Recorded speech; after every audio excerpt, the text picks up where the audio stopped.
Så er der tidspause, ikke? Jo, gør det. Lige på så er det bare Nikolajs numse i skærmen. Ja. Så jeg mærker sådan en ny motivation, og egentlig også for mig selv, lige komme ned igen. Fordi det er en syg tid, hvor der bare sker noget hver eneste weekend. Altså, det er Hunger Games for mig sådan en dag. Så skal vi til det, venner.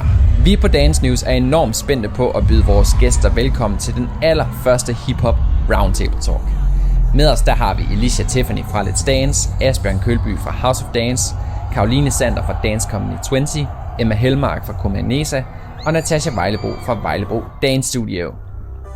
Denne roundtable talk bliver en guided samtale, hvor vi sætter de seje instruktører, så mange af jer nok kender i forvejen, til at svare på en masse brændende spørgsmål.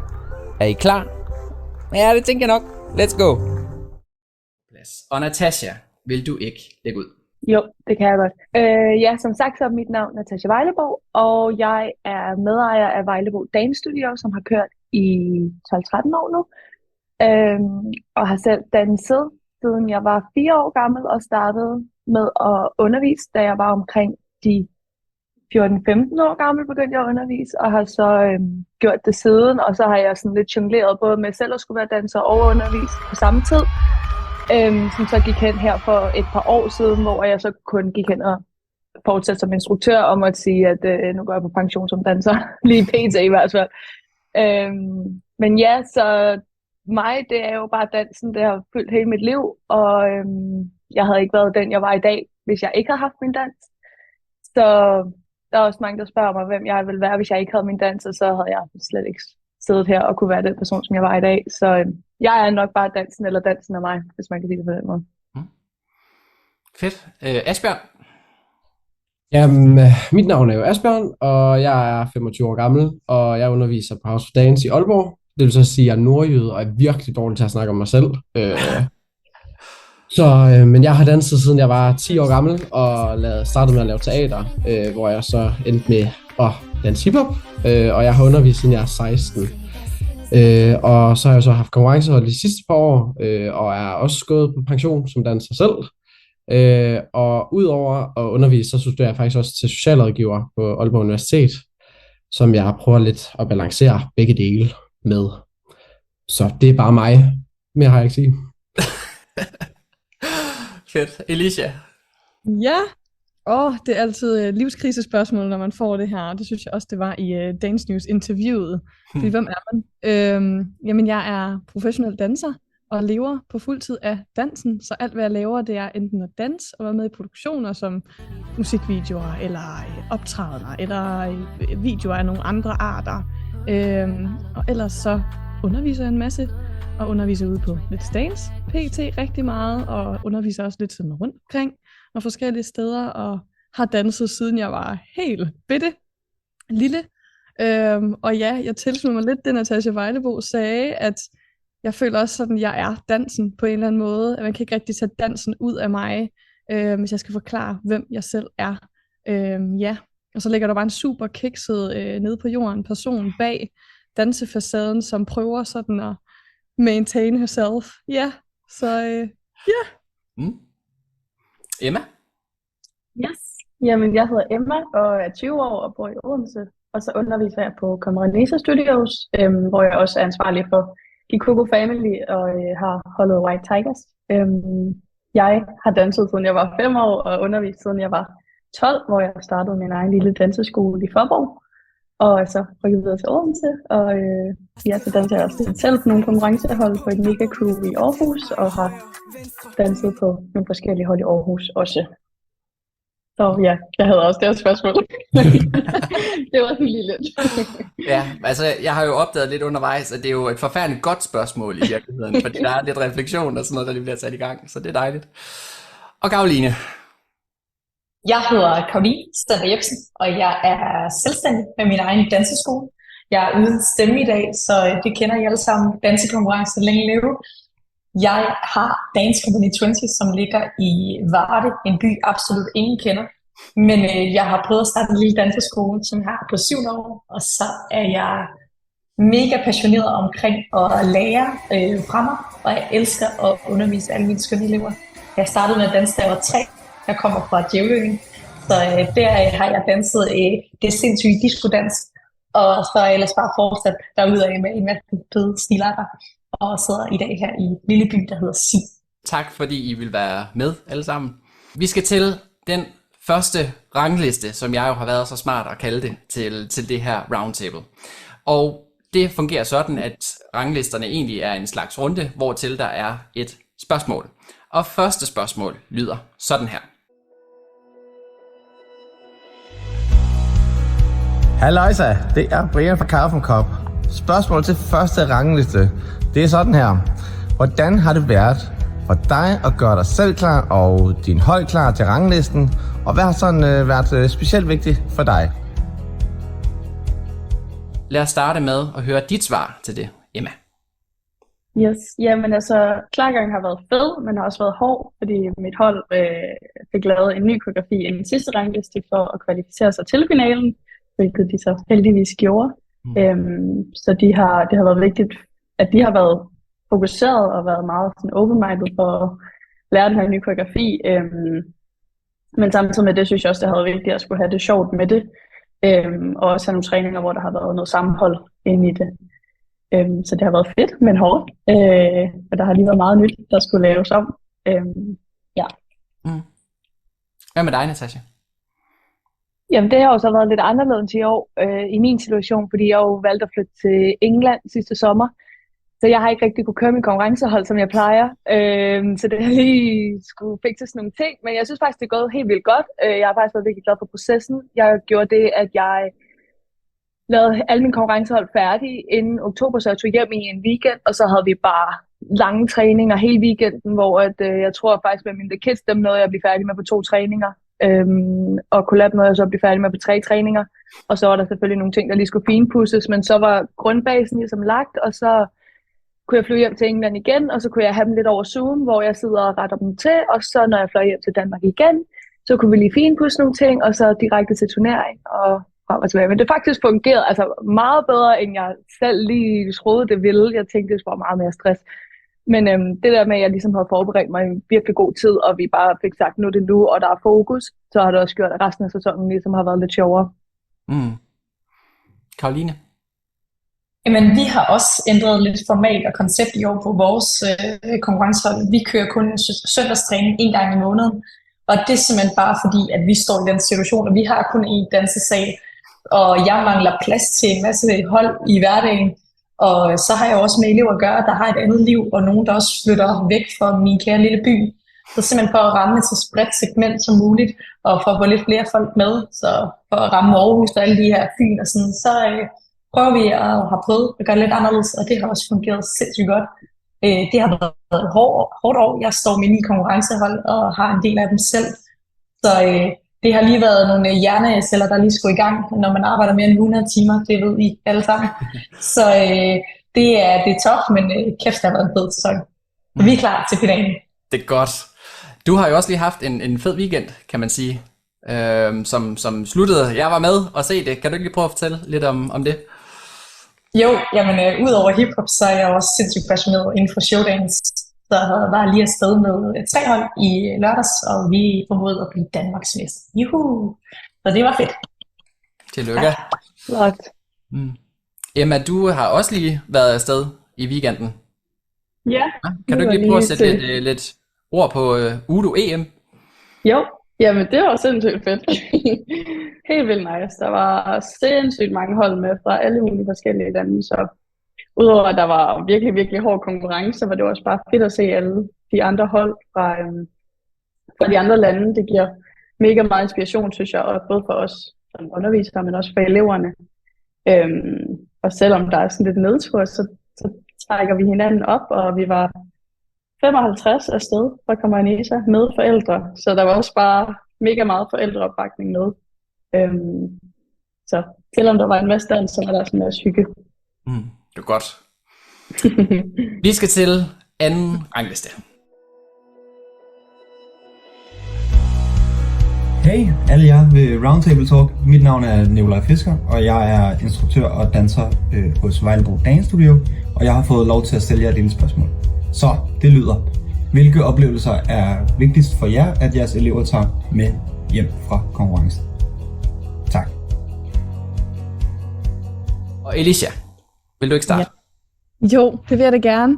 Altså for mig er det faktisk en sindssygt vigtig ting, og noget jeg virkelig går ihærdigt meget op i. Jeg har virkelig talesat over for mine elever rigtig mange gange, hvordan jeg gerne vil have, at de opfører sig ude til turneringerne, både blandt hinanden og blandt os, men også blandt alle andre.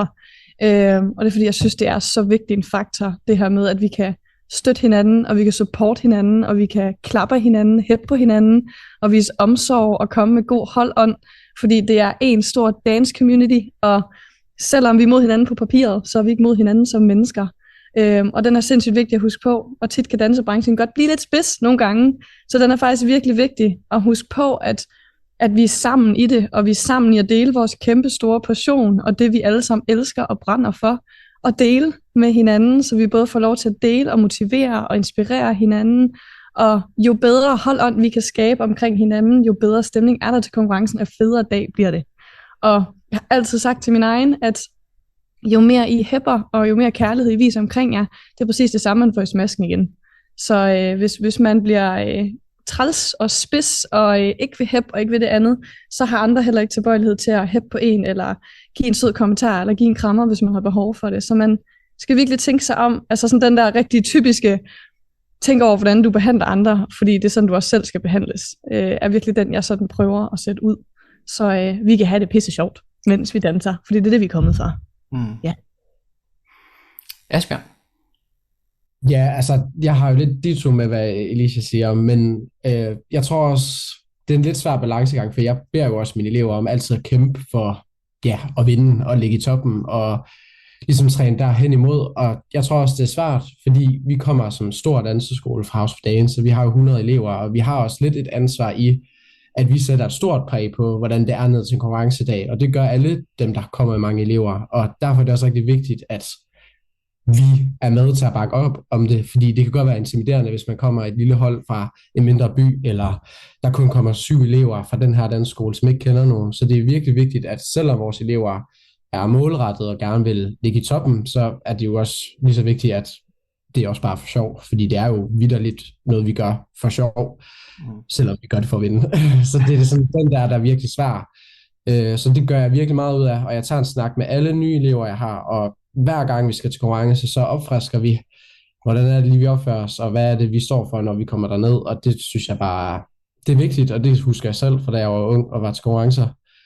Det betyder bare alt, at man lige fik noget ros fra det hold, man synes, der er fucking sejt, at de lige siger, wow, I var gode. Altså det redder jo ens dag, især når man er 13 og 14 og 15 og 25. Det er sindssygt vigtigt, og det er bare også så fedt det der med at se sådan holdånden på den gode måde derom, altså specielt også backstage for eksempel, når det bliver rigtig spidst, og alle bliver nervøse og har alle følelser uden på tøjet, og så se, der var en af mine for eksempel for noget tid siden, der fik det skidt, hvor jeg bare løb om foran scenen, fordi jeg ville se dem og filme dem, og der fik jeg bare at vide af forældrene derom, at der var bare en sværm med andre elever henne, og være sådan her, okay, hvad gør vi, og hentet isposer og hentet vand, og altså sådan hjælp hinanden, og det modsatte har jeg også set mine piger gøre. Så det er så god stil, og det er så vigtigt, og præcis som du siger, Asbjørn, selvom vi er målrettet, og jo selvfølgelig kommer for at presse den så meget deroppe af som overhovedet muligt, og gå hjem så glade og stolte som overhovedet muligt, så skal vi også virkelig være stolt af os i vores holdånd, og ikke kun i placeringerne. Karo, har du noget at tilføje? De er jo så kloge, de to. Jamen, jeg stemmer fuldstændig i. Jeg er jo en af de små danseskoler, der kommer med få elever. Vi har ikke så store hold kvæg, vi ikke er så mange mennesker her. Så noget af det, vi lægger allermest vægt på, det er faktisk vores talemåde, altså hvordan vi kommunikerer og snakker med de andre hold.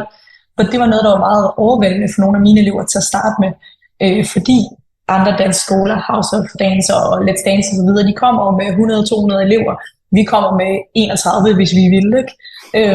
Så vi har snakket lidt om det der med, at vi må også godt fylde faktisk rummet. Vi må gerne gå hen og sige held og lykke. Det skal ikke være dem, der kun har været der i 10 år, der må det. Så de har skulle lige skubbes i gang og lige være sådan, nå, må man gerne sige held og lykke, og det er sådan, har haft mange spørgsmål omkring det, og det synes jeg faktisk har været ret fedt, fordi jeg har jo bare taget det som en selvfølge, selvfølgelig siger man held og lykke, og selvfølgelig siger man knæk og brækker og god fornøjelse og så videre. Og de har været bange for, hvad må de, og hvad må de ikke som danser. Så det her synes jeg faktisk var fint, at de lige har remindet mig om, at hvad gør man egentlig som ny danser? Jeg kommer jo her som garet nisse og ved det hele, ikke? Altså, de ved jo ingenting. Og det synes jeg har været fint lige at tage en snak med dem om det. Så vi har vildt meget fokus på det, og kan tydeligt mærke, at det har de andre danseskoler også begyndt at have. Og det er virkelig en fornøjelse. Så der er kæmpe klap til os alle elever. Det er en fornøjelse derude. Hvorfor, måske mere, hvilken indflydelse har det på dansernes oplevelser, når de kommer tilbage også? Altså fordi I siger det her med, at det betyder meget for det skulderklap fra nogen, som man ikke nødvendigvis går på hold med. Men hvad betyder det egentlig, når man så kommer tilbage i træningslokalet mandag? Det betyder jo sindssygt meget. Man kan jo virkelig sådan høre på ens elever om, hvor meget de faktisk i tale sætter det. Så det er jo også tydeligvis på, hvor meget det egentlig sætter et præg i børnene, at så er der en fra hvem end House of Dance, som de synes, de så mega meget op til, og var sådan, wow, hun bare dygtig, og hun kom hen og sagde, held og lykke, og var I bare seje. Altså sådan, og så siger de, Lisa, hørte du godt det? Hørte du godt, at han kom hen og sagde det her til mig? Og jeg er sådan her, vildt, flot, fedt.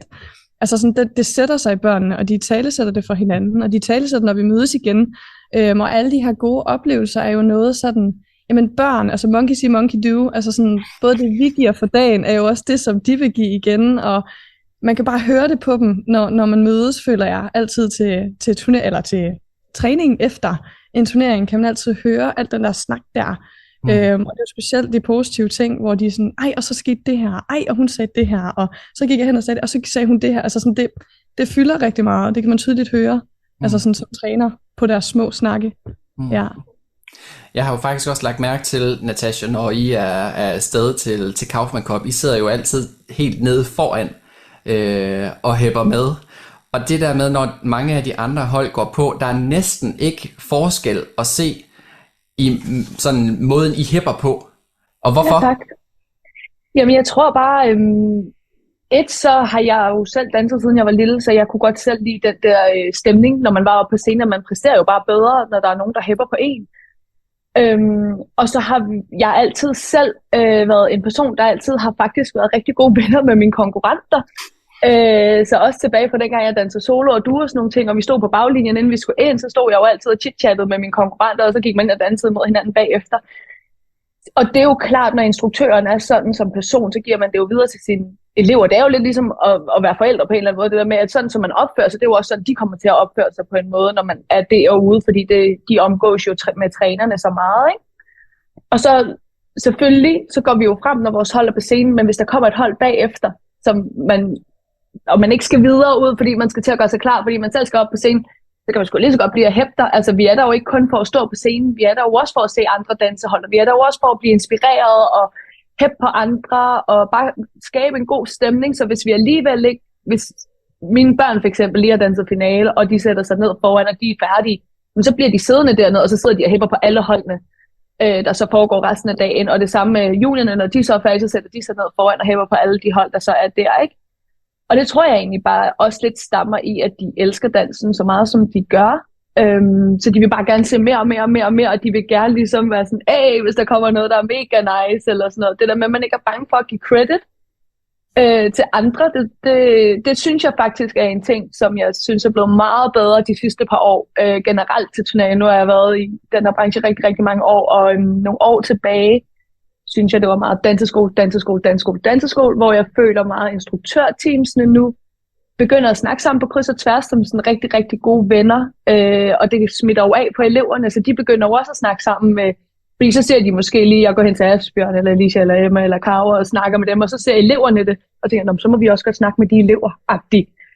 Så det smitter jo også af, når instruktørerne begynder at snakke sammen, og det synes jeg er blevet meget bedre generelt fra alle danseskoler, de sidste par år ude til turneringerne. Det synes jeg er mega fedt. Og så er det jo klart, når man så har været hen og sige hej til en pige, så er det klart, når hun så står på scenen, så sidder man jo og klapper af hende, og det er bare sådan en boble, der går videre, ikke? Så jeg tror, det stammer i, at de elsker dans, og bare godt kan lide at give credit til dem, der laver noget fucking nice op på scenen.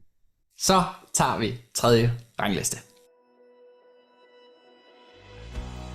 Hej, mit navn er Spina, og jeg er dansetræner i Dance Studio Frederikshavn. Mit spørgsmål går ud på, hvordan gør I jeres dansere klar til at møde deres konkurrenter? Emma, vil du ikke sætte nogle ord på det? Jo, det vil jeg. Jeg tror for mig og for os er det vigtigt, at eleverne har haft en god oplevelse med det, og de bare har givet dem gas på scenen, og uanset placering, at hvis man har fået en placering, man måske ikke har været helt tilfreds med, at man så rejser sig op og lærer af det, og bliver stærkere til næste runde eller næste konkurrence, der er, men at man ikke sådan dykker helt ned i kulkælderen over det. Og så tror jeg bare, det er vigtigt, at de har hygget sig, og de har haft en god dag og været sammen med resten af ens danseskole, eller hvis man kender nogle andre fra andre danseskoler, som vi også lige har startet om, ligesom at dele den her danseglæde med hinanden, og fortælle andre hold, hvis man synes, det er nice, det de laver. Måske lære dem mere at kende. Altså det tror jeg er det vigtigste for mig. De bare har haft en god dag, og de har givet en gas, og ja, har vist, at de er der, fordi at de godt kan lide at danse. Altså jeg ved, at det allervigtigste for mig, de her børn, de tager med fra turneringerne, det er egentlig, at de har nydt det, og at de har været i det, og at de har været i alle øjeblikkene, de sugede det til sig, og de har fået skabt nogle livsværdige mindeøjeblikke for dem selv. Jeg råber altid til mine elever, inden de går ud på gulvet, jeg krammer dem, og så har vi sådan en tradition med, at de får sådan nogle klap på ryggen, som er lidt crazy. Men jeg kender jo den dansebranche, det er jo alle tricks, der gælder for at få nervøsiteten ned. Og når vi gør det, så skal jeg altså altid sige til dem, nyd det. Nyd det nu. Vær nu det her øjeblik. Mærk, hvorfor I danser. Gå ud og mærk det helt ind i hjertet og i brystet. Vi kan i hvert fald rykke på de faktorer, som vi i hvert fald ved, vi kan rykke med, når dansebranchen kan være så uens, som den kan. Så kan vi i hvert fald rykke med det, der hedder, at vi virkelig sørger for, at vi har os selv med i det og har det pisse sjovt. Ja. Hvordan oplever I selv konkurrencerne, når I er ude, altså som instruktør? Stressful. One big stress. Men det tror jeg måske også er lige så meget at gøre med, at for eksempel når vi er til HHI og HHU, har vi jo 7 hold med, hvor man skal, sådan en som mig, der skal fare rundt og lige nå at sige held og lykke til alle holdene, og lige coache og frem og tilbage og frem og tilbage. Så jeg synes selv som coach, er der ikke meget, der når at blive nyt, fordi at man skal nå hen til det der hold og sætte dem i gang med at varme op, og mens I lige står og varme op, så jeg smutter lige hurtigt herhen, fordi der skal jeg også lige hen, og i juniorkategorien har vi 2 hold mod hinanden, så der skal man også nå lige at være begge steder på én gang, og selvom man prøver det jo så vidt som muligt at nyde det, men jeg synes faktisk, det er sådan dagen efter som coach, at man er sådan, hvad skete der i går? Okay, det var faktisk et meget fedt moment, og det var også meget sjovt, det der skete her, og men jeg synes, når man er i det, så synes jeg bare, det er stresset med at holde kæft for, at det også bare fedt på samme tid. Altså sådan, jeg vil aldrig undvære det, så det skal slet ikke lyde negativt overhovedet, fordi jeg vil aldrig undvære det. Jeg synes, det er mega fedt at løbe rundt på alle de der børn der, og se, hvor glade de er, og at de bare giver den gas op på scenen. Det er det, der gør, at man gider at blive ved, synes jeg i hvert fald. Det er det der med, når man så ser dem gå op på scenen, og de bare har trænet røven ud af bukserne, og de er til stede, når man er derude, og de er nemmere at arbejde med, og så går de bare op og leverer det bedste, de kan, så er man sådan, ja, så gider jeg sgu godt blive ved med det her, jeg laver, når det ikke skal være en pestilens på en eller anden måde, der med, at man skal ligesom hive i dem og være sådan, nu skal du gøre, men det der med, at de gør det af natur, og bare har lyst af natur, og så går de op og fyrer den af, så man sådan, det er alt min stress værd, det her. Det er helt perfekt. Ja. Jeg er helt enig. Det er sådan, dagen er sådan vild, og løber bare afsted. Sådan en crazy måde. Det er som om, det er lige så snart det sidste hold har danset deres finale. Så man sådan her, ja, placeringerne her, så kom. Det er fuldstændig meget. Jeg skal bare en is nu og taget her. Men det er også især Kaufmann Cup er virkelig en kort dag, sådan sammenlignet med de andre konkurrencer. Og altså sådan, vi har hver 10. minut sådan tilrettelagt skema over, hvor skal I være, hvor skal I stå, og hvilke hold skal I på. Altså, det er Hunger Games for mig, sådan en dag. Altså, jeg synes, det er voldsomt. Altså, igen, man elsker det, og jeg vil aldrig undvære det, men altså, hold da op. Altså, sådan en dag går på 10 minutter for mig. Ja. Enig. Man lægger ikke mærke til, at man står op 4:00 om morgenen og først er hjemme der om aftenen. Altså, dagen er sådan her. Man når dårligt nok at spise i løbet af sådan en dag. Ja. Og man skal virkelig sætte sådan en klok på, hvornår man skal huske at spise, og hvornår man lige skal huske at gå på toilettet, og hvornår man lige skal huske at tage noget luft, fordi ellers er man bare inde i sådan en boble konstant jo sådan en hel dag, ikke? Ja. Men det er fedt. Det jeg skulle til at sige, jeg var sådan, hvor mange gange har I ikke også taget jer selv i at komme hjem og har været sådan her, jeg skulle lidt svimmel, og så er man sådan her, hvornår har jeg spist? Har jeg drukket? Altså man får den der, fordi man bare fænger så meget rundt, og man får sådan en rolle over for de børn, og man er jo deres klippe.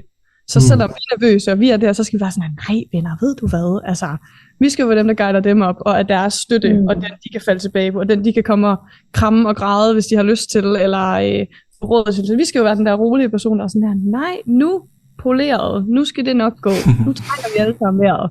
selvom vi selv har lyst til at græde lidt, eller er nervøse, eller ikke har spist i 10 timer. Ja, og det ser så nemt ud. Altså, jeg kunne huske til allerførste Kaufman Cup i år, der skulle jeg selv dømme en turnering her i England, så jeg kunne ikke være med.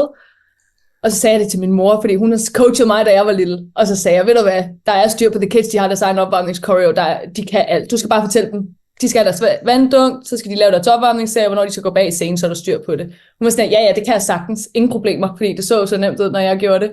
Og så ringer hun bare til mig dagen efter, og var sådan her, det er så hårdt, og jeg havde kun ét hold, så var sådan, ja, velkommen til vores liv. Hvor hun var sådan, det er virkelig undervurderet, fordi I er som coaches, som bare løber rundt for jeres hold, det ser så let ud, og det ligner bare, at I har det chilleren, og sådan, hvor jeg siger, vi har det jo også sjovt. Jeg tror også, det er derfor, det ser let ud. Men det var virkelig sjovt at prøve at få en helt udefra ind i en sko, hvor hun bare var sådan, wow, der var lige noget, altså vi gjorde mere, end hvad folk lige går og tænker over, ikke? Som forældre i hvert fald. Der ligger jo bare også så meget til det her job, altså som danseinstruktør og som træner på den her måde. Jeg havde også Jonas til at tage over for mig, fordi jeg også selv skulle dømme til en turnering, og Jonas var sådan, jo, og han havde forberedt den her tale, og han havde alt det her, han gjorde det skide godt, alt hvad han kunne. Men han kom hjem derfra, og da vi sad i bilen, han var helt, jeg kunne slet ikke snakke til ham, fordi han var helt død. Han var sådan, jeg kan faktisk ikke have en dialog med det, jeg kan ikke mere. Jeg var sådan, det kan jeg godt forstå. Også fordi børn jo skal afkodes forskelligt. Alle elever er forskellige. Der er en, der har behov for, jeg ved, jeg skal være opmærksom på, at når hun begynder at zone ud, så skal jeg hen og lige prikke til hende, fordi så bliver hun for nervøs og går ind i sit eget hoved. Så det er jo en kæmpe mindgame for os som instruktører, som skulle gejle rundt, og man ved jo, hun skal det. Altså, men det er jo også der, man er allermest stolt, vil jeg bare lige sige også. Og det er jo også det, vi er allermest stolt, det er, når de går på, ikke? Altså, kæft, hvor kan jeg bare mærke nede i min mave nogle gange, når de står der, så er jeg bare sådan, fuck man, det er arbejdet værd. Alt det græderi og tuderi og smil og glæde, man har haft i salen. Det er jo bare sådan en forløsning, når de står der, og man er sådan, ja, I lavede lidt fejl. Skal I være med det, vi var på gulvet, ikke? Altså sådan, det er totalt absurd. Det går allermest op for mig, hvad er det egentlig, jeg laver hver eneste dag. Det er nogle gange at se det der produkt i sidste ende.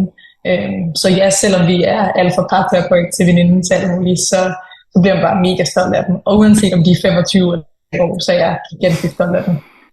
Jeg oplever også, apropos det her med, at det ser nemt ud, når jeg er ude til showdance, så er der rigtig god tid, føler jeg, fordi det er jo selvfølgelig en længere dag, der er længere imellem, alt afhængig af, hvor man har placeret selvfølgelig. Men til hiphop, når jeg skal ud og snakke med jer og sådan noget, der er rigtig god tid, inden det går i gang.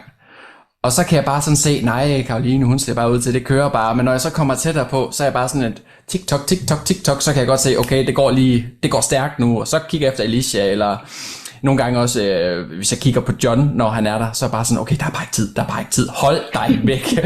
Tag en story af Natasha, hun går forbi, i stedet for at snakke med hende. Sådan, gør et eller andet, for at kunne være med. Så, men vi skal til 4. rangliste.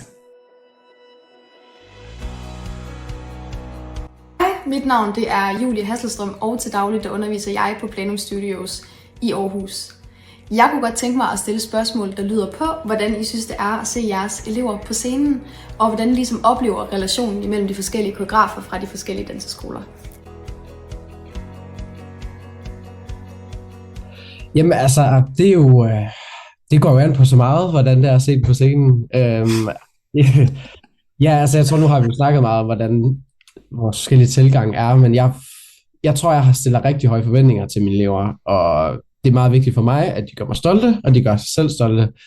Men hvis, altså, jeg lyder også træls, men jeg er også bare typen, der ikke tolererer fejl og sådan nogle ting, fordi det er jo det eneste, jeg har lavet hele året, det er, at de kan den dans, og så vil jeg også gerne have, at de gør det. Så det er virkelig, virkelig fedt at så stå der, og så mærke sådan helt ned i maven, at jeg er stolt af det her hold. Og det er jo det, jeg arbejder for. Og altså, det er en vild følelse, når jeg virkelig er tilfreds med det, der er oppe på scenen, og så er det jo selvfølgelig fedt at se på scenen. Og det er det også for det meste. Det skal ikke lyde sådan. Og så nyder jeg bare at snakke med andre mennesker, der er i samme sko som mig. Og ja, de forstår det jo bare lidt mere. Og så synes jeg også bare, det er fedt ligesom at se altså mine kollegaer, som er jer for eksempel, stå med jeres hold og se, hvordan det foregår der, og I må også bare snakke med jer, hilse med jer, bare lige høre, hvordan går det, og hvordan er det gået med de hold, og sådan nogle ting. Og jeg synes, det er altid rart at snakke med andre instruktører, fordi det kan nogle gange også godt være lidt ensomt at have den hat på den dag, og være sådan den person, der lige sørge for, at alt er styr på, og så er det bare dejligt at se et andet menneske, der også er ved at knække sig og styr på alle. Så ja, det er egentlig sådan det. Emma? Ja, jamen altså, jeg synes, at det er mega fedt at se dem på scenen, det de bare elsker at have trænet op til, og man selv har stået i danselokalet og sagt, kom du venner, og så står de og gør det på scenen. Det synes jeg er mega fedt. Det giver i hvert fald også mig sådan lidt mere blod på tanden til at blive ved og give dem endnu mere og ændre det til næste gang, eller optimere og sådan noget. Når man kan se på dem, at de synes, det er sjovt at være der og sjovt at danse. Og så synes jeg, det er fedt at hilse på alle andre koreografer. Man har jo sådan lidt sådan et bånd, selvom man ikke kender hinanden 100%, som du også nævner, Asbjørn. Men man ved ligesom, hvor hinanden er, og man ved, okay, du har også så mange hold med, du har også stress. Eller, ja, man er bare lidt i samme båd og har sådan et eller andet specielt bånd som koreograf, synes jeg, og coach. Eller. Og så synes jeg også, det er vigtigt, og synes jeg også, vi er mega gode til at rose hinanden og rose hinandens hold, og hvor klarede de det mega godt, og det synes jeg også bare er sindssygt vigtigt, fordi det giver også bare meget til en selv som koreograf at få det at vide, sådan, wow, fedt, du synes det var fedt. Det synes jeg i hvert fald er vildt, hvis der er nogen, der siger. Så det sørger jeg også selv for at få sagt til dem, jeg nu lige møder. Natasha, du nævnte det her, jeg tror det var dig, der sagde det tidligere med, at der er sket et skift her de senere år i forhold til relationerne på kryds og tværs. Kan du ikke prøve at sætte et ord på, hvordan du oplever det? Jeg føler, at der er rigtig mange unge, som er begyndt at blive koreografer, som jeg synes jo er mega fedt, for jeg står mega meget inden for, at man skal gøre det, mens man er ung, og man skal gøre det, mens man ligesom har gnisten for det. Og jeg tror simpelthen, det der sådan lidt er sket her de sidste par år, det er jo egentlig dem, der er vant til at danse mod hinanden, lige pludselig har holdt mod hinanden. Så de har kendt hinanden i så mange år, de har kendt hinanden. Jeg ved ikke hvorfor, men jeg føler bare, at det er blevet mere populært, at alle snakker med alle, at det er okay at sige til den, der går forbi en, by the way, fucking nice, det du lige nåede at lave i dag, på trods af, at man ikke når at sige mere, eller man lige laver et skulderklapper og sådan nice, eller klapper af holdet, når det vinder, eller bliver whatever. Det synes jeg bare, jeg føler bare selv, at det er begyndt at blive meget mere alle, og ikke kun den der cirkel, man har været i, der hæpper på hinanden, og sådan, at det er de andre danske skoler, sidder man nærmest sådan her, fordi jeg ved ikke, hvem de er, hvor det er nærmest okay at være sådan, nej, jeg har måske ikke snakket med hende, men jeg ved jo godt, hvem hun er, så sådan, lad være at spille dum, du ved jo godt, hvem det er, så giv hende en applaus på en eller anden måde. Det synes jeg bare, folk er blevet bedre til, end for et par år siden, der føler jeg meget, det var sådan egoistisk, hvis man kan sige det på den måde, at mit hold er på scenen, så kigger jeg på dem, og så smutter jeg nærmest. Og en ting er, at man ikke har tid til at se nogle hold, fordi man selv har rigtig mange hold med, men det der med, at man stadig viser interesse, når man går forbi instruktørerne på gangen og siger hej, eller giver et smil, eller ikke er så meget sådan indlukket med sådan en hestebrille på nærmest, ikke? Fra mit synspunkt føler jeg bare, at alle er begyndt at sådan snakke lidt mere og være sådan lidt hey yo-agtigt. Jeg tror også, der kommer en ny respekt. Ja, respekt for hinanden. Altså på en eller anden måde, folk har accepteret lidt, at vi må godt have respekt for hinanden. Vi må gerne anerkende hinanden. For jeg er fuldstændig enig. Jeg synes virkelig, der er sket et skift enormt meget. Og det er med min fornøjelse at være en del af. For vi giver det jo videre til vores elever. De ser jo sindssygt meget op til en, lige så vel som vi så op til vores danselærer, da vi var små. Så det er kæmpe respekt, men det er jo også alt vores arbejde værd, at når vi så står derude, og vi kan se, at eleverne også tager imod det, og eleverne også snakker med hinanden, lige så vel som vi skal snakke med hinanden og gøre. Ja, så er det også som om, at det er gået op for folk, sådan endelig er det gået op for folk, at det er dommernes skyld, hvorfor placeringerne er som det er, og ikke dansernes skyld, og danseskolernes skyld, hvor jeg følte sådan førhen, så var det sådan, dem kan vi ikke lide, fordi de slog også sådan, jo, men det var ikke deres skyld, eller sådan, ja, men de var bedre end jer, so what, eller, men det er de 7 eller 5 dommer, der sidder der, det er dem, der laver pointene, så sådan, det burde jo fuldstændig det burde være så ligegyldigt, hvordan alle danserne og alle holdene er imod hinanden, fordi lav jeres værk på scenen, præster det I kan, gør det bedste I kan, og så gå ned og have en fest bagefter, fordi resten, det er op til de 5, der sidder på stolen. Altså, og det føler jeg er gået mere op for folk, hvor førhen, der gik der nærmest sådan hate på instruktøren, hvor man var sådan, jeg har ikke gjort noget, altså sådan, jeg har ikke siddet deroppe og skrevet på en, så sådan, relax. Hvor det føler jeg bare gået op for folk, at der faktisk sidder et par dommere, og det er dem, der ligesom har kontrollen i sidste ende. Nogle af jer har jo også sidste år, det har ikke været, som jeg lige husker det til Kaufmann i år, har der ikke været nogen konkurrenceinstruktører, som selv har hold med, der har siddet dommer til ranglisterne, men 3 af jer, kan ikke, Kaus, sad du ikke også dommer sidste år? Jo, 4 af jer har jo så i hvert fald siddet dommer sidste år. Hvordan er det at sidde på den anden side? Elsker det. Jeg elsker også bare at være dommer. Det er først, når du sidder på dommerstolen, du virkelig ser, hvad det er, der er blevet arbejdet på i den sæson. For du har den bedste plads i salen, og du sidder bare lige for, og du sidder bare fokuseret fra start til slut på holdet. Og det elsker jeg, men det er fordi, jeg virkelig godt kan lide at se, hvad alle andre også kommer med. Jeg elsker det også. Men hvis du spørger mine elever, så er det det værste moment for dem. Fordi jeg er iskold. Jeg er sådan her, at du kan glemme det. I skal ikke have noget, der minder om en god karakter. Altså, så de er ikke så fan af mig, når jeg sidder dommer. Men jeg synes selv, det er en fornøjelse at være en så skøn dans. Altså, jeg synes både, det er fedt, men jeg kan også mærke sådan, at nogle gange så kan jeg mærke sådan en kontroltab. Over sådan, at jeg er vant til, det er mig, der er in charge. Det er mig, der sørger for, at børnene bliver klar. Og hver gang de ikke er klar, så får jeg dem op på hesten igen. Og det er ikke en rolle, som vi også lidt er kommet ind på, man bare sådan kan videregive. Og specielt på den måde, som vi kender præcis vores unger, og det de har behov for, og deres sådan, jamen som personligheder. Så jeg kan også nogle gange mærke sådan lidt altså jeg har altid sådan, jeg elsker det. Og jeg elsker præcis, som jeg også siger, at se shows, for det er virkelig der, man kan nyde det til det fuldeste, at være sådan, okay, wow. Og man føler jo nærmest, det er lavet for de her shows, så man ser det sådan helt upfront, hvilket jeg synes er så fedt. Og helt enig i, at der ser man meget mere. Også fordi man når ikke at se alle hold på sådan en turnering, fordi vi har så meget stress, som vi har.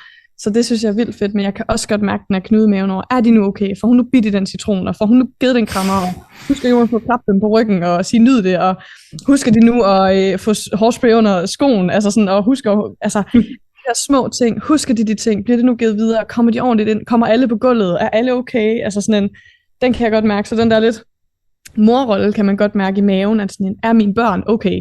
Altså sådan, klarer de sig, har de det sjovt, nyder de det, er de okay? At det er sådan lidt et kontroltab, at man ikke kan se det, og være en del af det, og føre dem på gulvet. Ja. Og så er der en kæmpe misforståelse på, når trænerne sidder og dommere, fordi alle de sådan, det er også bare fordi, at hun har sin egen hold med, eller et eller andet.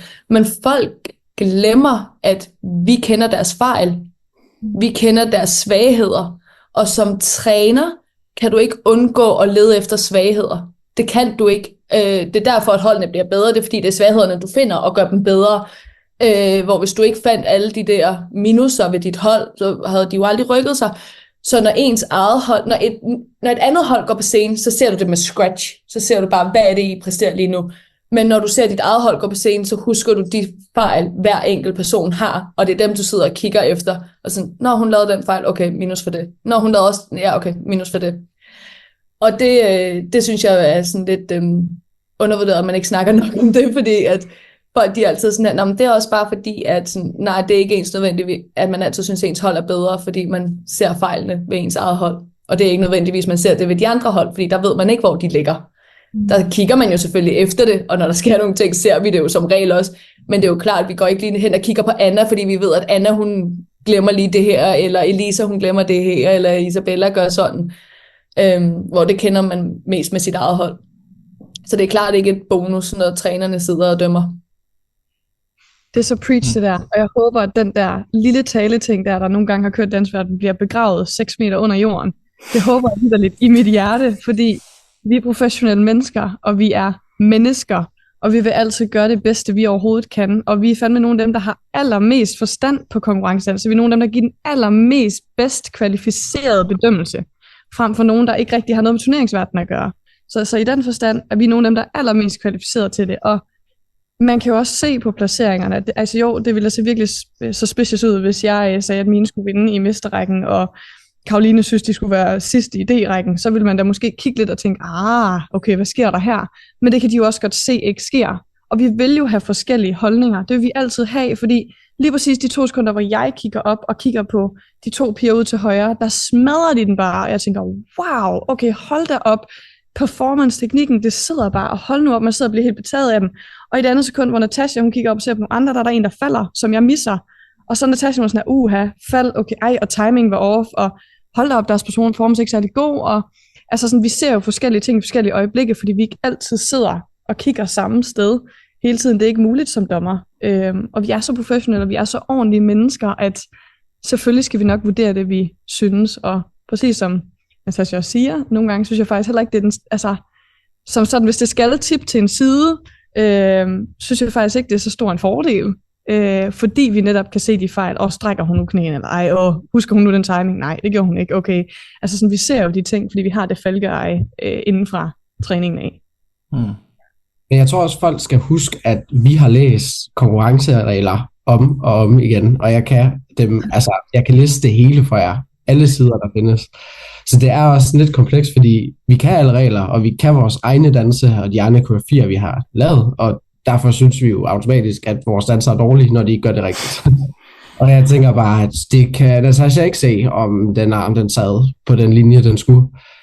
Og altså, jeg tror også, jeg har det sådan, jeg elsker at dømme folk, og jeg elsker at få penge for at dømme mennesker. Men jeg tror også, altså for mig er det et spørgsmål om, at jeg ikke er der for mine elever, og det har jeg virkelig angstprovokerende svært ved. Så jo, jeg vil gerne, men jeg tror helst, jeg vil være fri i et tilfælde, at jeg har det selv med. Men det er ikke fordi, jeg tænker noget ind i mig selv, i forhold til at være upartisk. Det er egentlig bare, hvordan jeg har det med ikke at være hos mine elever. Fordi jeg stoler på samtlige, der sidder inde i det her Zoom-opkald, også dig, Nikolaj, til at dømme. Nico! Næste år! Yay! Ja, altså jeg stoler på alle instruktører rundt omkring. Jeg kunne ikke forestille mig andet, end at de gør det bedste, de kan. Og jeg stoler altid på, at dommerne er kvalificeret til det. Preach. Fedt. Godt. Så med den, så lad os hoppe til finalen.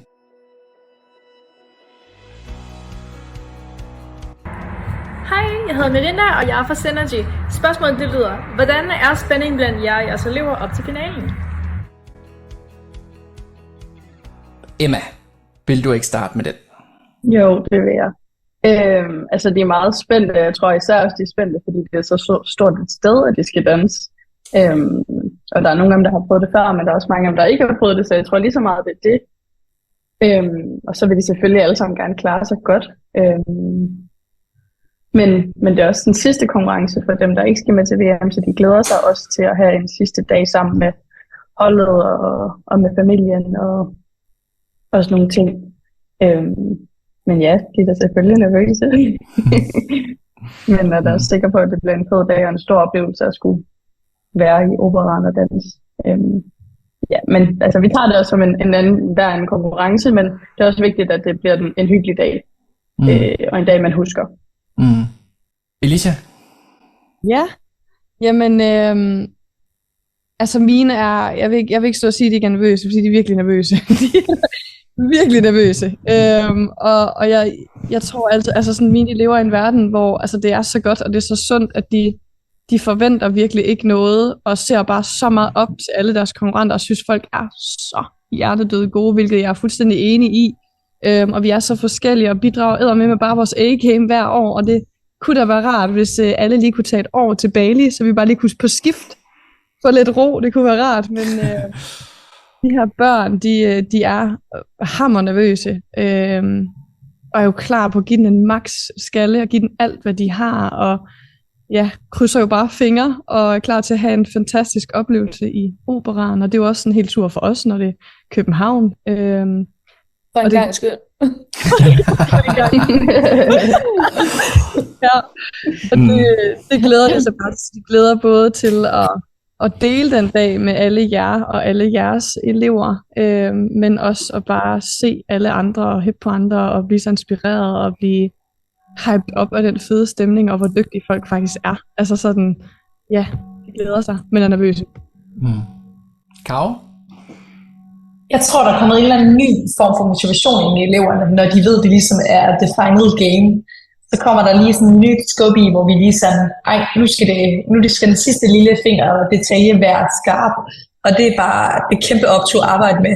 Vi står i den situation, at vores sæson ligesom er slut på danseskolen, og det gør, at vi mødes på sådan lidt alternative måder og tider. Men jeg kan bare mærke, at de er på, og de er klar. Og så har jeg lige stukket et træningsprogram i hånden til mig og sagt, nu har vi lige det sidste, så I har 2 uger, så skal vi kunne løbe, og vi skal kunne styrketræne, og hvad vi ellers skal kunne.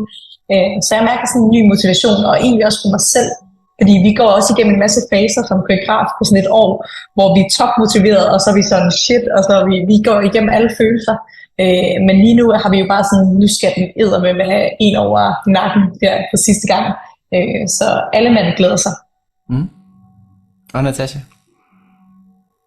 Jamen, jeg tror, de er ikke så nervøse, mine elever, når vi når hen på det her tidspunkt af året faktisk, fordi de har prøvet at stå på scenen, de ved, hvad der skal ske. Men det er ikke, fordi de er nervøse. Jeg tror mere, de bare sådan glæder sig til at stå på scenen. Det er helt klart de første 2 turneringer. Klart den første turnering, der er den værste. Anden turnering, bedre. Men så er det som om derfra, så begynder de bare at nyde det. Og det kan jeg virkelig godt lide. Så det gør jo også, at man har en lidt mere afslappet stemning hos sig selv som træner, når man så tager afsted til de her turneringer. Og det er ikke, fordi man ikke skal gøre det lige så godt overhovedet. Men det der med, at man kan mærke, at eleverne ikke er lige så nervøse, det gør, at man kan slappe lidt mere af, og det gør også, at man ligesom kan præstere lidt bedre, både som instruktør og som elev. Så vi har det nice. Vi træner bare røven ud af bukserne, og så glæder vi os bare sygt meget. Nu har vi lige et EM først her på torsdag, der lige skal smadres igennem, og så føler jeg, så er vi klar til en stor scene. Og Asbjørn? Ja, altså så...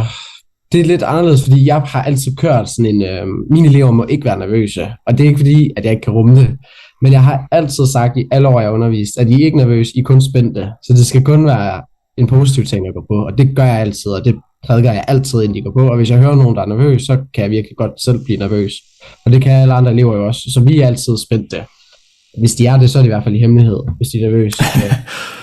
Men altså, jeg tror også, jeg har nogle elever, der er mega sultne, og bare gerne vil levere noget, fordi det er også vores sidste konkurrence, men levere noget, de virkelig er stolte af, og gør mig stolt, og ja, altså det er sidste gang, og ny hold næste år, og det er sidste gang, der er mange af dem, der danser sammen, så jeg tror, det er en meget vigtig dag for mig, at vi bare er stolte af det, vi har gjort, og så igen, at det er for sjov.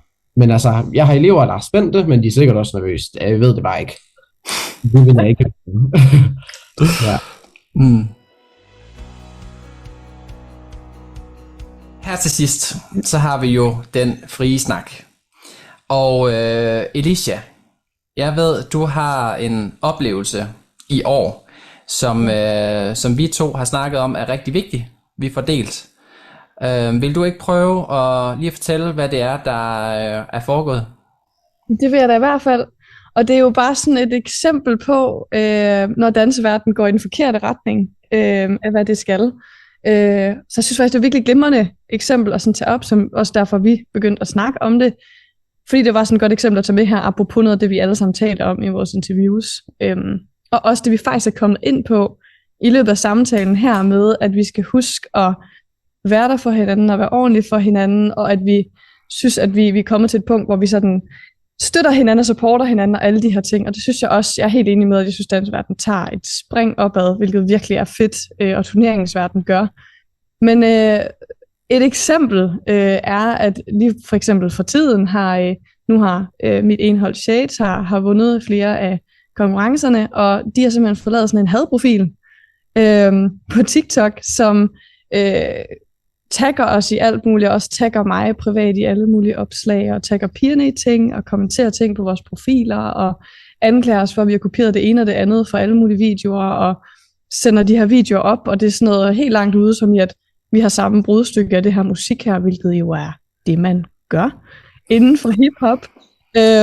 Men helt ude i sådan nogle ting af, at så har vi snydt og plagieret, og så har vi dit og dat, og jamen så er den rigtig træls chikane, og havde på daglig plan. Jeg blev tagget noget for ikke så lang tid siden igen, så det er tit sådan noget, så får jeg tag, hvor der er sådan noget, hvad med den her koreografi til næste år, skal du lige tage den, og det er sådan, det er rigtig nedladende og træls, og jeg har egentlig prøvet sådan at lægge en kommentar derinde, fordi det sidste, jeg lod den egentlig være, og jeg ved jo, at danseverdenen nogle gange desværre kan gå den vej, selvom jeg synes, det er blevet bedre, og så jeg som elever på her, jeg havde allerede forberedt dem på, at de begyndte at klare sig rigtig godt, ret hurtigt, at de kunne måske godt støde på noget, nogle steder fra, og det er desværre sådan, det er, fordi der er nogen derude, der så synes, at de bliver så besundelige, og bliver jaloux på det, og har svært ved at kapere de følelser i sig selv, og som vi så snakker om, så er der stadig de gange, hvor så går det ud over os, frem for at man husker på, at det jo faktisk er dommerne, der har siddet der og vurderet det ene og det andet. Så det har været en proces, det har stået på i 7 måneder nu, tror jeg. 7-8 måneder, at vi har haft det her, så det har været meget ekstremt. og jeg har ikke taget noget af det ind. Jeg ved, der ikke er noget hold i noget af det. Børnene har ikke taget det ind, men alligevel bliver det sådan en chikanefølelse og en træls følelse om, at danseverdenen alligevel kan stikke til en på den der trælse måde, og at vi ikke kan unde hinanden det gode, og det ved jeg heldigvis, at majoriteten kan, men der er jo stadig bare også de der små downs. Så apropos det, vi har snakket om her, er det bare sådan et glimrende eksempel på, sådan husk nu, at vi er her for at danse, og vi er her for at nyde det, og vi er her for at hygge os og have det fedt, og hæppe på hinanden og støtte på hinanden, fordi både os som koreografer, men også danserne mod hinanden, ved jo alle sammen, hvor meget energi og krudt vi har lagt i det her, og hvor mange tudeture og svedeture, panikangst, og jeg ved ikke, hvad film vi ikke har været igennem, og glædestår og tårer, der er for real, og ja, vi har jo prøvet alt muligt af alle følelser, og det er så hårdt at være træner, og det er så hårdt at være koreograf, og det er også hårdt at være danser og være ung på den måde, på en helt anden måde. Så vi sidder i samme bås, og skal bare huske, at vi skal have det godt med hinanden. Så det er sådan en appel for mig om, at man skal sådan huske love and care, og være ordentlig over for hinanden, og tænke på hinanden, og så huske på, at jamen igen det her, vi er imod hinanden på papiret, men vi er ikke imod hinanden som mennesker. Ja. Sindssygt vigtigt, Alicia. Vi har faktisk også haft en kæmpe dialog med det på vores hold. Jeg synes, det er meget grotesk, hvad der sker lige nu, for eksempel på TikTok, af diverse kanaler, der bliver åbnet. Og jeg har faktisk stillet mine elever, og de kan jo lyve, men jeg synes egentlig, vi har en meget stor respekt for hinanden, men jeg har faktisk stillet på spørgsmål og sagt, hvis der er nogen af jer, så må I ikke gå på danseskolen. Jeg nægter det simpelthen, for jeg synes simpelthen, det er for respektløst. Og jeg synes, det er fint, at man gerne vil ruse hinanden, men det er modsatte. Det skal, altså ingenting, der skal være der. Vi skal ikke lave profiler, hvor vi kommenterer hinandens tøj og har meninger og holdninger. Det har vi alle sammen til diverse hold, men det er ikke noget, der skal ligge offentligt, og det er ikke noget, man skal kommentere på. Så jeg har faktisk, ligesom Alicia, har jeg også været inde og kommentere en video, hvor jeg simpelthen har bedt dem om, og det var ikke engang noget med mit eget hold, men jeg har simpelthen sagt, det vil jeg gerne have, I fjerner, for jeg synes ikke, det er okay. Så jeg er faktisk jeg er meget kritisabel over for det. Jeg synes, det er en kæmpe krise, og det er faktisk noget, jeg gerne vil tilføje til min kontrakt næste år, har vi haft en dialog om på trænerteamet, at det simpelthen er udsmidningsgrund, hvis vi opdager noget som helst. Og igen, jeg ved godt, det er svært, vi kan ikke sidde og være med på alt, hvad der sker på de sociale medier, men det skal ikke ske, og slet ikke i Danmark. Vi er alt for lille til det her, og i det hele taget. God idé faktisk, med kontrakten. Ja, meget god. Ja, og skrive det på kontrakten i starten af året. Ja. Så også bare så nemt.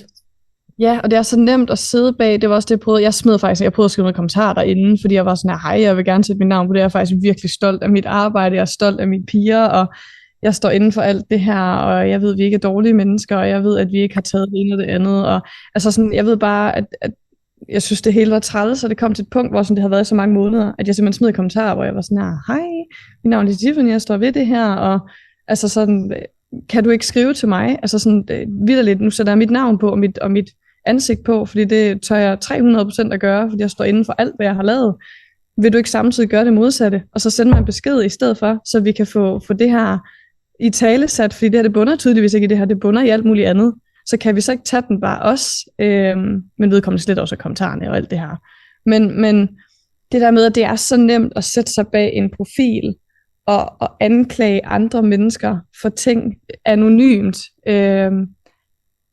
og man tænker slet ikke over, hvordan det faktisk kan ramme andre mennesker. Altså sådan, det kan være en meget hurtig handling af noget, og de har det måske som en fest, ikke? Jeg ved ikke, om det er 1 eller 2, eller hvad det er, men de har en fest med det, og så rammer det jo så andre mennesker.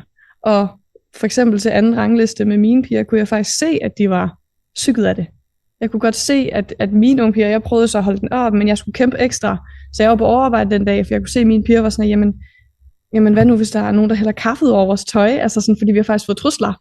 Det har været sådan noget med, vent til på søndag, så sker der det her.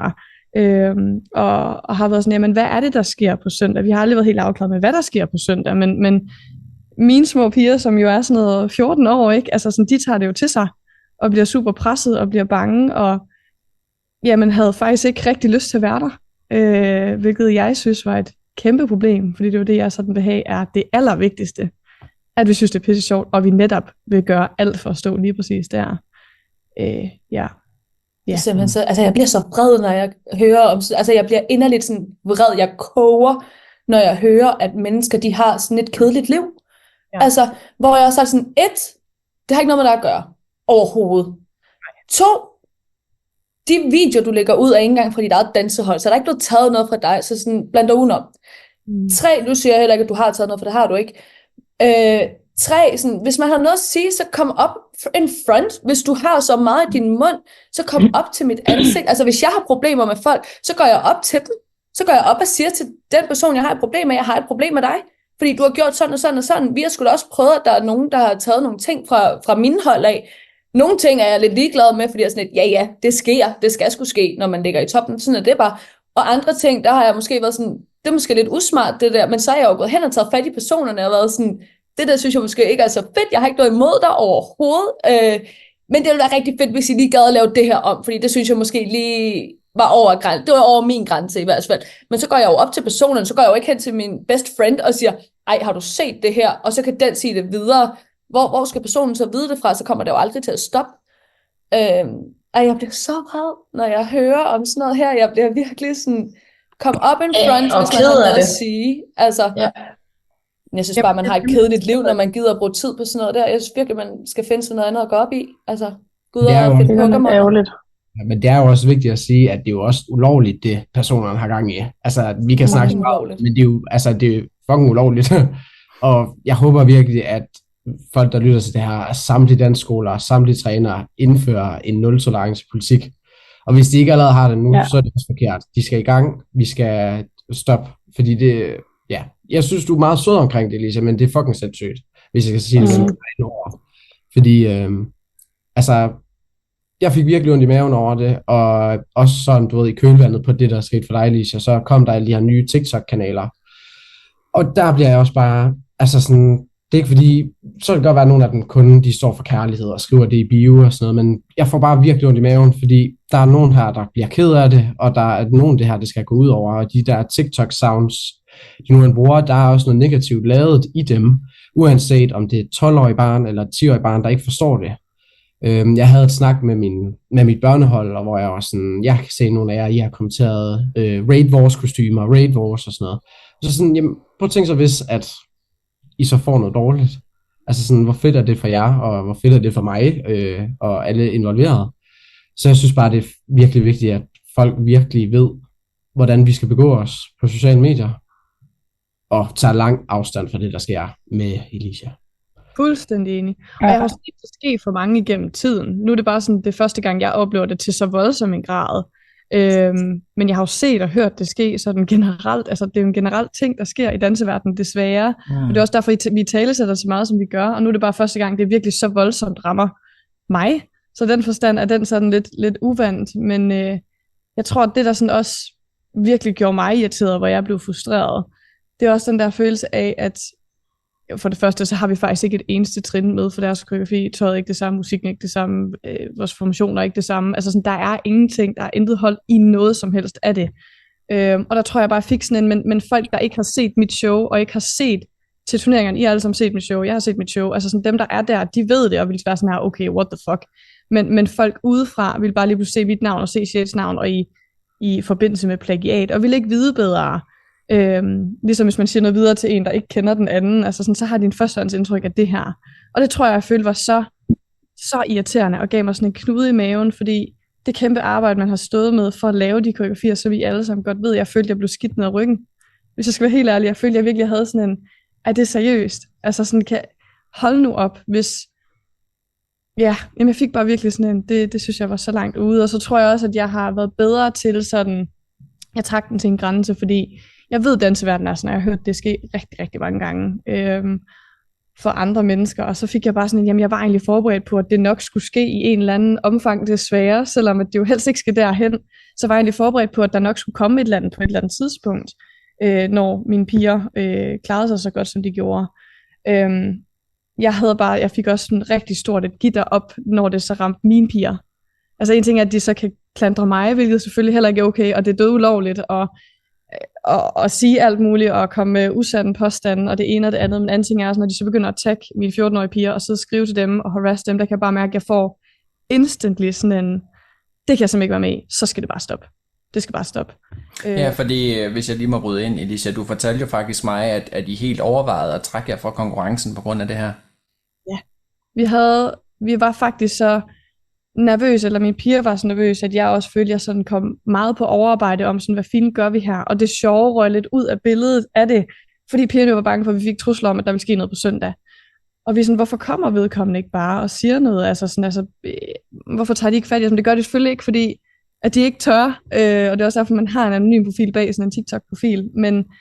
Men mine piger tog det selvfølgelig til sig, og var som sagt bange for, at der var nogen, der hældte kaffe ud over deres tøj, eller kiggede sig tilbage, når de gik ned ad trappen, fordi de var bange for, at der lige kom til at spænde ben for dem. Altså sådan, hvad er den trussel? Hvad er det, der sker på søndag? Og det fyldte rigtig meget for os.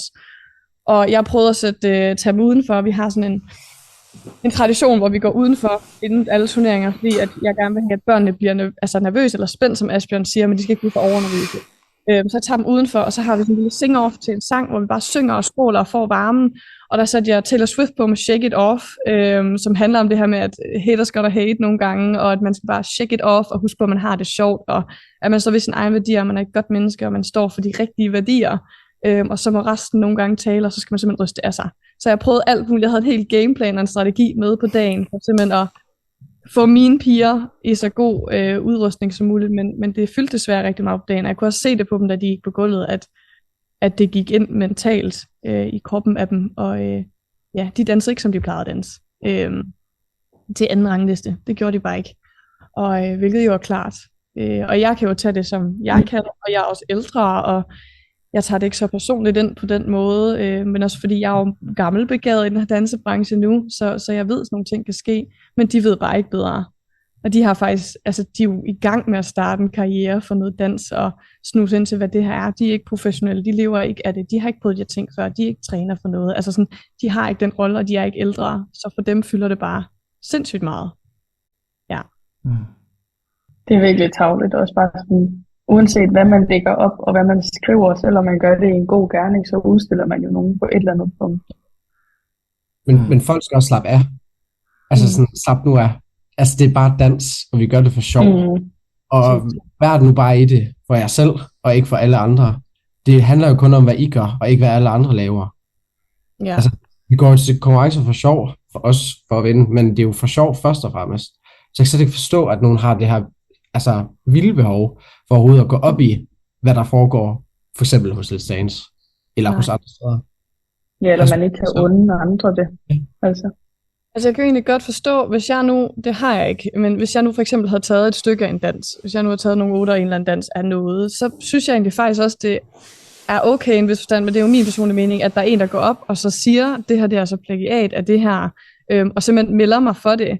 Det vil jeg faktisk have det ret fint med og ret godt med, og det er jo faktisk den bedre vej at gå, følg mig vel. Hvis der virkelig er noget, der er plagieret, jamen det er jo heller ikke fair, og det er heller ikke noget, vi skal stå inden for. Selvfølgelig har jeg brugt en drejning i min dans, som 10.000 andre har lavet før, og det skal jeg ikke sige, at jeg er den første i verden til at lave en drejning. Men hvis man tager en sektion, så er det enig i, at så synes jeg også, at man skal gå op og sige, jamen det her det er faktisk plagiat, fordi det er dårlig stil. Og det er en anden koreograf, der har stået og kæmpet alle de timer for at lave den koreografi, og så lige præcis de trin sammen i den sammensætning og sektion. Så der er jeg egentlig enig, og det, hvis det nogensinde kom til et punkt, så ville jeg da faktisk bare helst have, at vedkommende sådan sagde det. Det havde jeg selv gjort. Så har jeg selv bare gået op og sagt, jamen de her 4x8, de er sgu bare knivstjålet for det her, og her har du beviset for det. Så vil jeg hellere have det. Men det er jo bare, det er jo fordi, der ikke er hold i det, at det bliver sådan en principsag, og de skal have fat på noget. Vi har også fået at vide, at vi er nonner af den her profil, vi er dine nonner, og det kun er showdans, og det er alt muligt. Der kommer også nogle sjove kommentarer, det er fordi, de ikke ved, hvor de skal sætte det. Det kommer jo inden for dem, og deres dårlige selvværd, og at de så i stedet for tænker, fuck, okay, men så lad os lige træne det ekstra, så tænker de, fuck dem, vi skal have dem ned med nakken, nu skal vi ind i hovedet på dem, og nu skal vi chikanere dem, og sådan noget, fordi vi er misundelige. Så i stedet for at bearbejde de følelser om, hvorfor er det egentlig blevet misundelig, okay, men jeg har ikke klaret mig, som jeg ønskede mig, okay, hvordan kan jeg op det? Hvordan kan jeg better myself i den forstand, så vil de hellere klandre, frem for at se indad. Det er jo tydeligvis en, der ikke har nogen venner, eller sætte med nogle mennesker, og nogen at snakke med. Sådan man har behov for at gøre det på sociale medier. Det kan være, hun skulle skaffe sig nogle venner i stedet for. Det er en god idé. Tak fordi du deler det, Alicia. Selv tak. Tak fordi jeg måtte dele det her. Altid. En klar appel herude, at hvem end der har gjort det, jeg vil appreciate en sød besked i min DM, jeg er også et ordentligt menneske, jeg skal ikke stå og slandre et eller andet barn for noget som helst, og jeg ved, at vi alle sammen træder forkert som mennesker, og det handler bare om at rette sig selv ind og lære de rigtige værdier, frem for at træde ved siden af. Så jeg vil appreciate at få en besked om sådan en, hej, det er mig, det er jeg virkelig ked af, og så lad os tale om det, og så er den good to go. Og så få slettet alt, hvad der ligger derude. Få slettet alt, hvad der ligger af mærkelige videoer og kommentarer på det fjerne. Lige præcis. Også fordi jeg jo kan faktisk politianmelde det. Så det er også vigtigt at sige til alle de unge, der lytter med, at sådan noget her, det kan altså blive taget videre til sådan nogle politianmeldelser. Ja. Og det kan ikke. Det bliver taget videre, hvis det ikke stopper ASAP. Det bliver taget videre, ja. Natasha. Ja. Der sker jo noget for dig lige nu. Det er sgu aldrig kedeligt der, hvor jeg er. Nej. Vil du ikke prøve at fortælle, fordi du render jo, eller du spørger i hvert fald om lov til at rende på toilettet. Ja. Man skal altid spørge først, det har jeg lært i skolen. Jamen, der sker jo det, at mig og min søde kæreste er blevet gravide, og venter os en lille pige. Kæmpe tillykke. Tak. Så vi er lidt trætte herhjemme, og tisser meget, og spiser meget og kaster det op igen, og der er ikke det, der jeg ikke har været igennem med den her graviditet, sådan for real. Bare når jeg snakker med rigtig mange af mine veninder, som også har været gravide, eller er gravide, de er også bare sådan, du har vitterligt fået alt i din graviditet. Og sådan, der er ikke det, jeg misser. Jeg skal prøve det hele. Så det startede bare... Du er fandme sej, Natasha, med flytning og det hele at have en masse hold. Kæmpe respekt. Det er med i orden. Tak. Tak. Tusind tak. Ja, vi prøver at fikse det hele. Jeg er så glad for dine vegne. Altså sådan, så glad for dine vegne. Da du viste mig det der, viste mig scanninger, jeg skulle nærmest zoome ind for at se, om dit navn var der før. Det er så rigtigt. Du sagde bare, det er en joke. Altså, du joker ved mig, men jeg er så glad for din navn, som jeg også har skrevet til dig. Kæft, hvor er det flot, og hvor er det fedt. Eller flot, det ved jeg ikke, men fedt. Det er det også. Godt arbejde. Det vil jeg bare lige sige. Nej, men jeg er så, altså, mit hjerte er med jer. Jeg er så glad for jeres vegne. Tak. Og jeg glæder mig til at møde den bitte guldklump, der kommer ud af det der. Også mig. Hun må godt snart komme ud, så jeg kan få det bedre. Hvor langt er du, Natasha? Må man spørge om det? Ja, det må du bare gerne spørge. Jeg er lidt over 18 uger, så næsten 5 måneder, omkring 5 måneder, ikke? Så det har været siden januar. Så alle turneringerne har jeg løbet rundt. Der var nogen, der vidste noget, og det var også en lidt længere proces, fordi jeg valgte at skulle tage til Danmark i 1,5 måned, fordi alle turneringerne skete. Så i stedet for at flyve frem og tilbage, så var det nemmere for mig bare at blive i Danmark. Så det blev vi enige om, og så vitterligt sådan 5 eller 6 dage, inden jeg tager afsted til Danmark, der finder vi så ud af, at vi er gravide. Så vi var sådan lidt, okay, vi skal være forældre, ses om 1,5 måned. Og så smitter jeg afsted til Danmark, og vi var jo sådan lidt chokeret i starten, for vi vidste ikke lige, at det ville gå så hurtigt. Det gik lidt hurtigere, end vi lige havde regnet med. Og så var vi sådan, at vi ville jo gerne fortælle det til vores familier sammen, og han er jo englænder, så hele hans familie er jo i England, og hele min familie er i Danmark.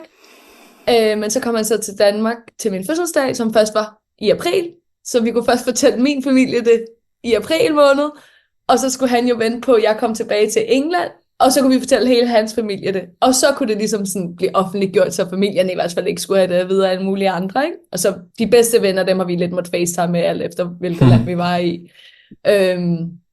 Ja, så det kommer ud lidt sent, men here we are, og så er der baby på vej til oktober. Tillykke. Kæmpe tillykke. Tak. Tillykke. Og vi er i gang med at lave babyværelser og alt muligt, så der er totalt rådet i hele huset, fordi at sommeren skal jo også bruges fornuftigt på dans og sommercamps, ikke? Så det er lige med at planlægge, hvornår vi gør hvad. Og så starter der også en ny sæson op, og ja, jeg har også til alle dem, der har spørgsmål, har hun så konkurrencehold næste år? Ja, det har jeg. Med babypar. Der er ikke nogen, der kommer til at gå glip af mig. Der var nogen. Dejligt. Det var et af de første spørgsmål, der nærmest kom. Hvad med konkurrenceholdene næste år? Jeg har stadig. Og baby kommer først til oktober, så de når at blive lavet inden oktober. God tid. Ja, lige præcis. Jeg var overbevist om, der var nogen, der spurgte mig om sådan noget. Jamen, får hun så, altså... Jamen, stopper hun så? Og jeg var sådan her, nej. Prøv at hvis jeg kender hende ret, hun er simpelthen så hårdført på den gode måde, så jeg sådan, den plopper ud, og så er hun inde i danslokalet om en halv time. Tager lige en måned i babyboble, og så er vi afsted igen. Hun kan lige så godt lære det. Det er bare afsted på armen og et par hørebøffer på. Hun kan jo lige så godt lære det travle liv med det samme. Nå, så har jeg lige den sidste. Hvordan er jeres klargøringsproces til den kommende sæson? Lad os starte med Asbjørn. Jamen, altså, det der plejer at ske, det er, at når jeg har været til sidste konkurrence, så er jeg ved at dø over at tænke for meget over det, og så skal jeg holde fri, og så bare det cirka en uge, og så kan jeg slet ikke sidde stille. Og så skal jeg bare lave et eller andet, mixe et eller andet musik, gøre noget, lave nogle trin, et eller andet. Ja, altså jeg tror, hver gang jeg starter en sæson, så tager jeg lige evaluere, hvordan gik det, hvad synes jeg mangler, hvad gik ikke så godt, og så tænker jeg bare om, hvad er det for en vej, hvad er det, jeg vil sådan formidle videre i løbet af næste sæson. Jeg tror sådan, i år har jeg har egentlig målrettet mine konkurrencehold førhen meget mod Kaufmann Cup, hvor at jeg i år har prøvet sådan lidt at udvide det og sådan gøre noget, der måske kunne passe til alle slags konkurrencer og alle slags regelsæt. Fordi det er jo sådan til de forskellige konkurrencer, at de kigger efter noget forskelligt, og nogle har mere regler end andre. Så jeg har egentlig gået lidt mere tilbage sådan, til mine gamle dage, hvor jeg lavede breakdance og locking og waving og popping og stod med virkelig store bukser på. Så jeg har egentlig gået lidt tilbage, og så tænker jeg, hvordan er jeg kommet derhen, hvor jeg er i dag, og hvordan kan jeg få mine elever endnu videre? Så jeg har egentlig gået lidt tilbage i tiden og tænkt, hvordan kan jeg koble det sammen med det, jeg gør nu, så de også kan placere bedre og klare sig bedre til nogle af de konkurrencer, hvor der er nogle andre regler. I år der er jeg ingen idé om, hvad jeg skal. Jeg skal lige forbi de næste 2, men jeg må prøve noget nyt, tænker jeg. Emma? Ja, jamen jeg tror, det er lidt det samme. Da den sidste konkurrence har været der, så har man lige brug for at trække vejret og sådan lige komme ned igen. Fordi det er en syg tid, hvor der bare sker noget hver eneste weekend. Og så er der audition til de kommende hold, og så finder man ligesom ud af, hvilke hold der bliver af det. Og så bliver sommerferien ellers brugt på lidt musik, og ja, som Asbjørn siger, finde ud af, hvilken retning vil man gerne gå i, og hvilket tema, hvis man skal have sådan noget, vil man gerne have, og tøj, og ja, der er jo virkelig mange ting, der skal tænkes over. Så sommerferien, den bliver brugt på at tænke, og lytte, og finde inspiration, og sådan nogle ting. Karo? Jamen, Natasha, du må skrive under på det, men som danseskole har vi jo lidt forskellige kasketter på, så jeg har jo også lige en danseskole, der udenom alt det her konkurrence også skal fungere. Jeg er både hende, der sender økonomi, og jeg laver økonomi, og sender bogføring, og hvad jeg ellers laver. Så jeg tager 3 uger til Thailand med min kære kæreste, og mine danser siger altid, at det er altid på solsengen, jeg finder på de mærkeligste ting. Så jeg tænker, det er der kommer noget kreativt, for lige nu der er jeg blank, hvad der skal ske næste år. Og det tror jeg egentlig også er fint. Jeg har lyst til at bruge for lige til at trække stikket, og så finder jeg på et eller andet kreativt. Nogle gange, altså et af holdene kom dagen inden første konkurrence, eller første, træning. Så nogle gange er det sidste øjeblik, og andre gange, der er det simpelthen mange måneder bag et eller andet fedt arbejde, men alt kan ske i min hjerne. Natasha? Jamen, det er lidt forskelligt de sidste. Altså, jeg har jo nærmest allerede idéen til næste sæson allerede nu. Og det havde jeg også sidste år. Der nåede vi lige i gang med 2 turneringer, og så havde jeg allerede idéen til den næste sæson. Så jeg tror, min hjerne kører sådan lidt på et halvt år forud hele tiden. Så det er sådan, at jeg har lavet et produkt, og vi stiller op med det, og det fungerer, så min hjerne videre til næste sæson. Det er som om, der kommer nogle mærkelige idéer lige pludselig, og så skriver jeg dem ned og husker dem, ikke? Med det sagt, kan det selvfølgelig også godt nå at ændre sig. Det er jo selvfølgelig også sket, at jeg er kommet på nogle idéer i løbet af starten af året, og så har de så nået at ændre sig, når man så skal i gang. Men jeg har sådan en overordnet idé om, hvad jeg skal køre til min konkurrencehold. Sådan overskriften vil jeg kalde den, og så finder jeg først ud af alt andet, når vi har sat holdene.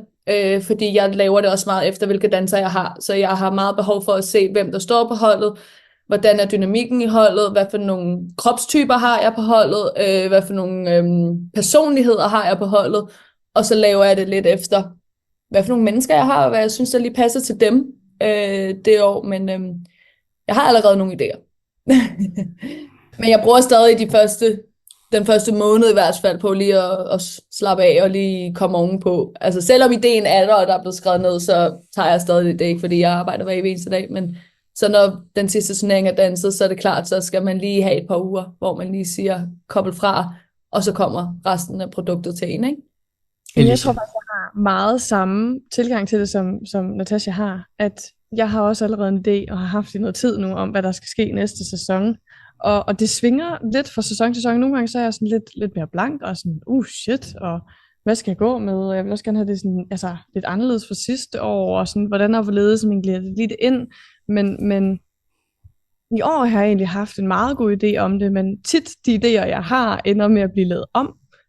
For eksempel mixet fra i år, der havde jeg mixet 5 forskellige mixes, så jeg havde 5 forskellige soundtracks, jeg havde lavet, og ved alle mix, der havde jeg bare noget, der blev ved med at sige, og Jonas, min kæreste, han sagde, pissefedt det er pissefedt, og jeg kan bare se det, og jeg var sådan, ja, men der mangler et eller andet, jeg kan ikke sætte fingeren på, hvad det er, men der mangler noget.